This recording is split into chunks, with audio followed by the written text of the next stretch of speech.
Did you know a lot of self-help advice trains you to ignore your emotions instead of understand them? It sounds empowering at first.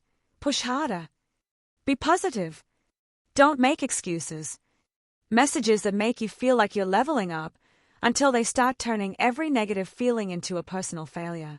Here's the uncomfortable truth. When you're told to always optimize yourself, you stop asking a much more important question: why do I feel this way in the first place? And once you stop asking, your emotions don't disappear. They just go quiet.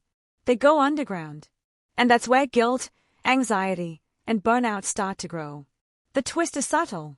A lot of modern self-improvement feels like strength, but it's actually emotional avoidance dressed up as discipline.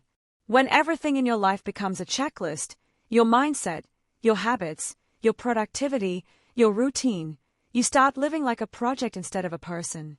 And the goal becomes version 2.0 of you, instead of understanding the version you actually are right now. But here's something you won't hear in motivation culture. People who grow the fastest aren't the ones who hustle the hardest. They're the ones who stop fighting themselves. They slow down long enough to notice patterns. They get curious about their reactions.